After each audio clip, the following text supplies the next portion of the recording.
Assalamualaikum bosku, welcome to my channel. Sebelum menonton jangan lupa subscribe, nyalakan dulu loncengnya, dan jangan lupa like dan komen. Dan jangan lupa ambil posisi rebahan kalian. Untuk kalian selamat menyaksikan. Langit berangsur-angsur menjadi gelap, dan ketika malam tiba, dia diam-diam kembali ke jalan yang ramai. Namun, begitu dia mengambil 2 langkah, dia melihat 2 wanita cantik di kerumunan berjalan perlahan dan hati-hati. Bukankah itu persis Biyou dan Sangguan Yuer? Ye Chen mengutuk, tanpa mengucapkan sepatah kata pun, berbalik dan bergegas ke toko di pinggir jalan. Dia tidak muncul sampai keduanya lewat.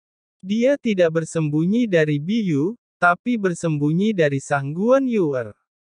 Adegan yang indah di dalam tungku alkimia hari itu ketika melihat Sangguan Yuer telanjang, Ye Chen masih mengingatnya. Ye Chen belum tahu bagaimana menghadapinya. Ye Chen tidak bisa membantu tetapi menggosok alisnya. Teman kecil. Saat Ye Chen bergumam, suara wanita terdengar di belakangnya. Ye Chen berbalik tanpa sadar, hanya untuk menemukan seorang wanita berbaju putih berdiri di belakangnya. Sosoknya mempesona, temperamen anggun dan mewah, seperti gadis di istana fana. Ye Chen juga melirik ke toko, yang ternyata adalah gaun.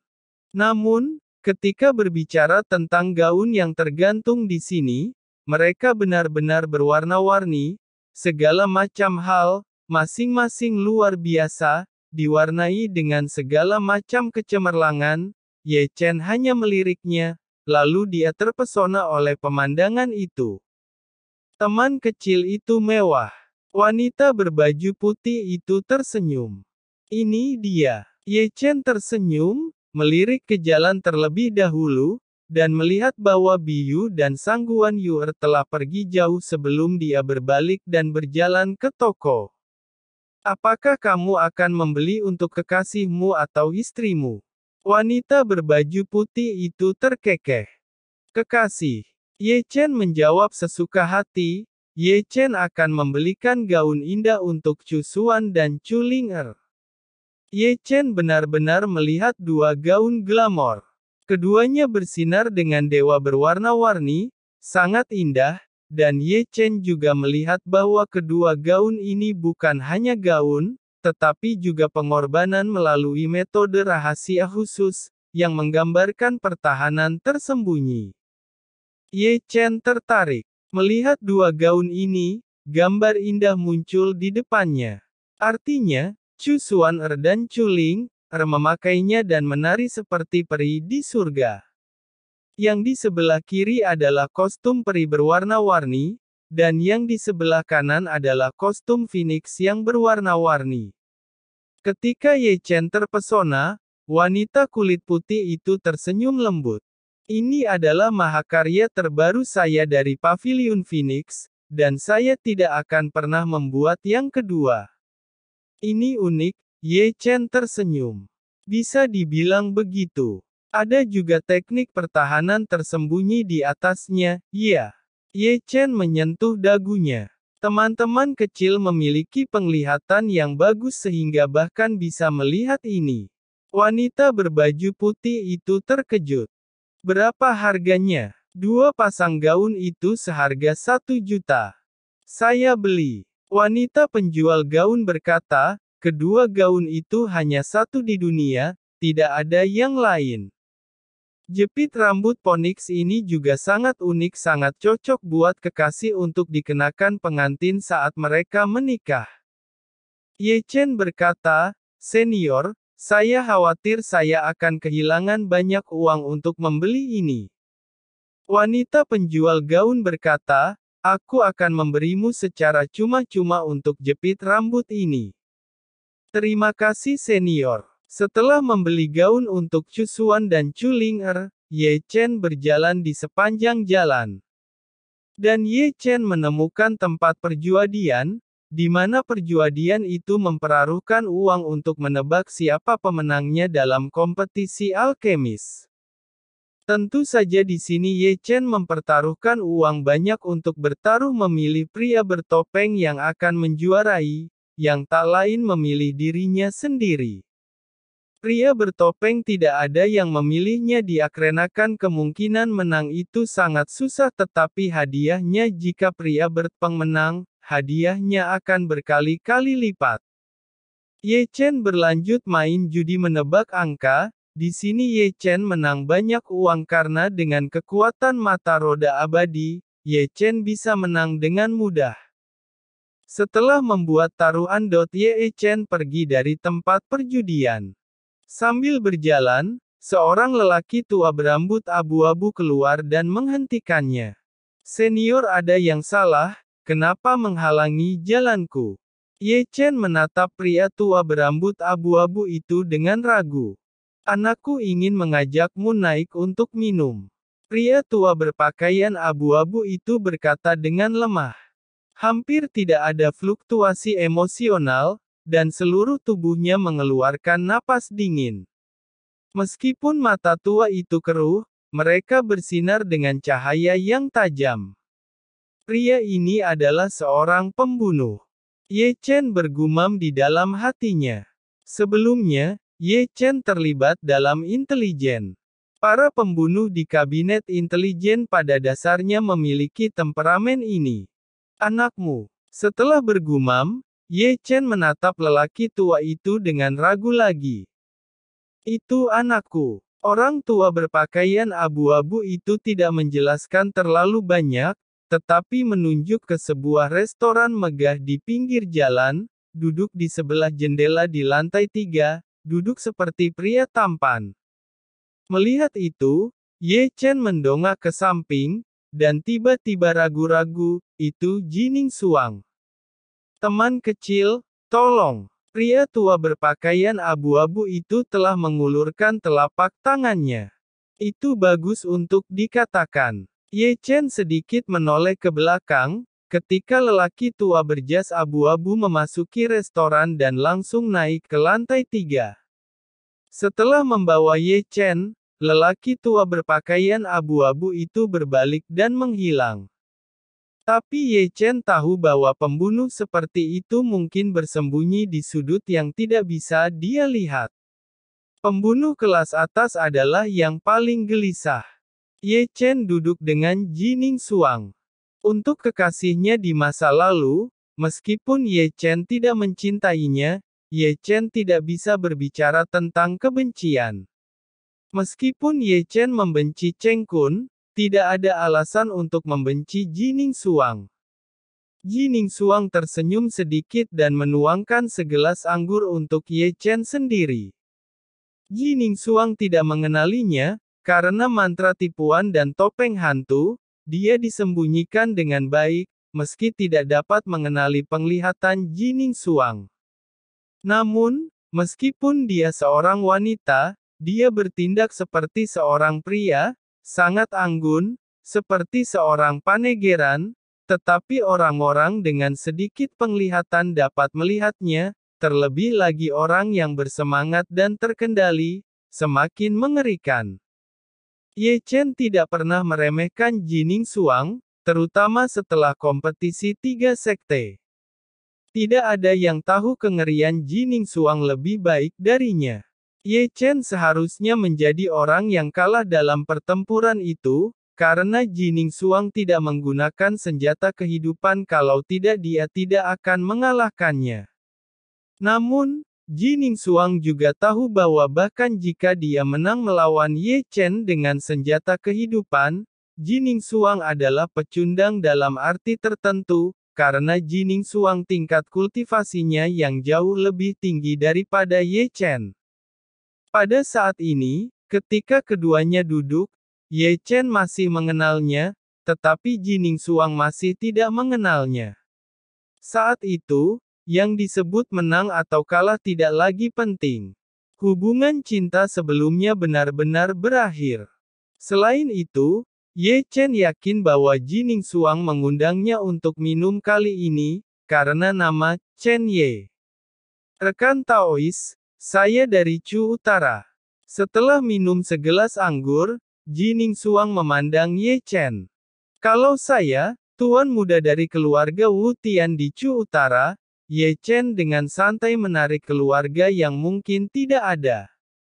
Semuanya untuk menutupi. Bagaimanapun, dataran Chu sangat besar. Ada begitu banyak keluarga tersembunyi di dunia. Benar saja, ketika dia mendengar keluarga Wu Tian, Jining Suang sedikit mengernyit, apakah kamu dari keluarga Wu Tian? Mendengar kata-kata itu, Ye Chen membeku, dan bergumam di dalam hatinya, itu tidak akan terjadi secara kebetulan. Nama keluarga Wu Tian apa benar-benar ada?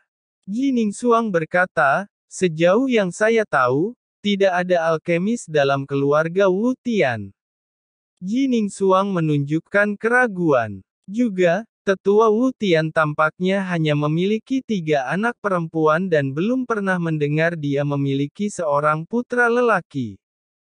Ye Chen mengelak, rekan, ternyata Anda masih ketinggalan informasi. Tawa itu sangat dalam, dan Jining Suang berkedip sejenak. Lagi pula, Anda belum pernah ke keluarga Wu Tian. Bagaimanapun, saya memiliki topeng hantu dan mantra penipu untuk menyembunyikan identitas saya, jadi saya tidak akan membiarkannya ketahuan. Jining Suang tersenyum. Sejujurnya, saya juga mempunyai teman lama yang bernama Chen Ye. Aduh. Ye Chen pura-pura terkejut, kamu tidak akan memintaku untuk minum karena aku memiliki nama yang sama dengan teman lamamu. Jika demikian, memang kebetulan dan teman lamamu memiliki nama yang sama. Sejujurnya, itu benar. Jining Suang menyesap anggur, kamu seperti dia. Itu kebetulan. Pada saat ini, mata Ye Chen tertuju pada Jining Suang. Namun, Jining Suang, yang telah minum dengan tenang, menatap Ye Chen dan mengerutkan kening lebih dari sekali. Dia sombong dan acuh tak acuh. Dia datang ke sini untuk mencari tahu identitas Ye Chen. Siapa yang pernah berpikir untuk minum begitu banyak? Obrolan Ye Chen dan Jining Suang berakhir di sini. Jining Suang hanya mengetahui bahwa Chen Ye dari keluarga Wu Tian. Di sini, Ye Chen berjalan menuju penginapan yang disewa olehnya. Di depannya, sosok setelan darah muncul di matanya. Itu adalah seorang remaja. Rambutnya berwarna darah dan kukunya anehnya panjang. Yang utama adalah senyumnya, yang memberikan perasaan menyeramkan. Dia, hati-hati, bukankah itu murid darah? Dari kejauhan, mata Ye Chen sedikit menyipit. Kali ini kompetisi pil, yang paling membuatnya penasaran adalah murid darah, yang memberinya rasa keakraban. Adapun apakah Ye Chen pernah melihatnya sebelumnya, Ye Chen tidak dapat mengingatnya. Keduanya berjalan berlawanan. Kau akan segera mati. Entah bagaimana, tetapi ketika murid darah lewat, suara keras seperti itu muncul di benak Ye Chen. Mata Ye Chen sedikit membeku, dan Ye Chen tidak bisa membantu tetapi berdiri menyamping dan melihat murid darah, dan kebetulan pupil darah telah menoleh, dan mata merah darah memancarkan cahaya redup, dan senyum menyeramkan.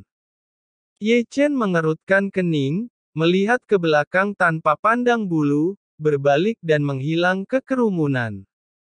Kembali ke penginapan, Ye Chen menutup pintu, lalu berbalik dan mengeluarkan besi hitam dan baja hitam.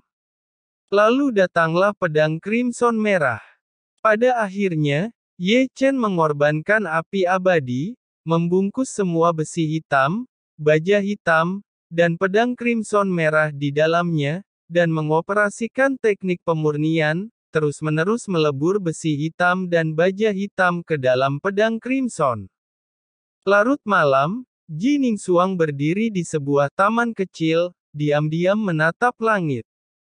Di belakangnya, bayangan gelap melintas, dan lelaki tua berambut abu-abu itu muncul lagi. Pertama, dia memberi hormat kepada Jining Suang. Kemudian dia bertanya ragu-ragu, "Murid suci, apa Anda dapat mengetahui identitas sebenarnya dari yang bernama Chen Ye?" Ji Ningsuang berkata, "Chen Ye dari keluarga Wu Tian." Wu Tian. Pria tua berambut abu-abu itu mengerutkan kening, seseorang dari keluarga Wu Tian. Mungkin benar dan mungkin salah. Ji Ningsuang menarik napas dalam-dalam. Kirim seseorang untuk memeriksa keluarga Wu Tian, bahkan jika dia bukan keluarga Wu Tian, dia tidak akan pernah bisa lepas dari keluarga Wu Tian. Di dalam ruangan, ada semua raungan pedang, besi hitam dan baja hitam disempurnakan, dengan api abadi. Ini adalah mahakarya Ye Chen setelah 3 jam menyempurnakan pedang. Selain meredam pedang, ia juga secara khusus melemparkan pedang roh yang akan diberikan kepada muridnya, Xian, yang juga mengandung besi hitam dan baja hitam, yang sangat luar biasa. Setelah menerima pedang, Ye Chen menghela napas panjang dan berbalik dan melompat ke tempat tidur. Dalam 1 menit, dia tertidur lelap. Keesokan harinya, tepat setelah fajar, ketika Ye Chen datang ke arena alkemis, arena itu ramai. Begitu Ye Chen muncul, banyak orang menatap mata, dan suara diskusi berlanjut satu demi satu. Jelas bahwa bocah ini adalah anggota keluarga Wu Tian. Wu Tian Chen Ye. Karena berasal dari keluarga Wu Tian, nama lengkapnya secara alami adalah Wu Tian Chen Ye. Tapi sejauh yang saya tahu, keluarga Wu Tian tidak memiliki alkemis. Dan pemilik kepala Wu Tian Xuan Chen tidak memiliki anak laki-laki, hanya 3 anak perempuan. Apakah kepala keluarga Wu Tian punya istri simpanan dan mempunyai anak laki-laki? Gosip tentang keluarga Ye Chen sudah tersebar. Ye Chen telah mendengar semua argumen. Ini benar-benar kecelakaan, kecelakaan mutlak. Adapun siapa yang menyebarkan berita, yang bisa Ye Chen pikirkan hanyalah Ji Ningsuang dan lelaki tua berbaju abu-abu. Memikirkan hal ini, Ye Chen tidak bisa membantu melirik venue, dan menemukan Ji Ningsuang, yang berubah, di bagian adegan yang tidak mencolok. Dia masih duduk di sana dengan tenang sebagai seorang pria. Ketika Ye Chen melihat Ji Ningsuang, kebetulan Ji Ningsuang melihat ke bawah, tetapi mata keduanya terhuyung-huyung, tetapi dia melihat makna yang tidak bisa dijelaskan. Saya sudah tahu bahwa keluarga Wu Tian ada di sini. Ye Chen bergumam, dan tidak bisa menahan diri untuk tidak melihat ke belakang. Hanya saja saya tidak tahu bagaimana memberitahu dia bahwa apa yang disebut keluarga Wu Tian juga ada di dataran Chu. Akankah ekspresinya menjadi lebih menarik? Berpikir sendiri, Ye Chen melangkah langsung ke platform menunggu. Di matanya, Ye Chen melihat Wei Wenzuo dan 3 orang lainnya. Namun, kondisi mereka bertiga tidak terlalu baik. Salah satunya memakai mata panda, dan masing-masing memiliki bola kapas di lubang hidungnya. Bagaimana situasinya? Ye Chen memandang mereka bertiga dengan heran. Orang-orang tercengang. Wei Wenzuo dan Li Yan menutupi wajah mereka, menyeringai kesakitan, menyeringai, dan menatap Chen Rongyun. Ini adalah sesuatu. Ye Chen menjadi tertarik. Menarik. Ye Chen menyentuh dagunya. Wu Tian Chen Ye, nama ini sangat mendominasi. Setelah itu, Sun Woyan datang, dan pertama-tama menatap Wei Wenzuo dengan tajam. Kemudian dia menatap Ye Chen sambil menyeringai dan tersenyum, apakah kamu bersembunyi begitu dalam? Petik 2. Oke. Ye Chen terbatuk. Jika orang tidak mengatakannya, mereka bahkan tidak mengenal Chen Ye dan mereka bertiga memiliki adik laki-laki. Itu benar-benar mengejutkanku. Sun Woyan menghela nafas. Kenapa, kamu akrab dengan keluarga Wu Tian? Ye Chen bertanya ragu-ragu. Keakraban, itu bukan keakraban biasa. Sun Woyan mengeluarkan cermin kecil, dan sambil menata rambutnya di depan cermin kecil, berkata dengan santai, istri dari keluarga Wu Tian, sebelumnya duta besar istana Kixiku. Ye Chen semakin gelisah, dengan keberadaan keluarga Wu Tian. Ye Chen bergumam, ini benar-benar kesalahanku, mengaku-ngaku sebagai keluarga Wu Tian, kukira keluarga Wu Tian itu tidak ada, aku hanya mengarangnya. Seketika suara lelaki tua berambut putih sudah berdering mengatakan, final kompetisi alkemis, akan diadakan di 14 platform awan ini. Ke-14 peserta final, menempati tempat sesuai dengan nomor yang ditarik saat pengundian.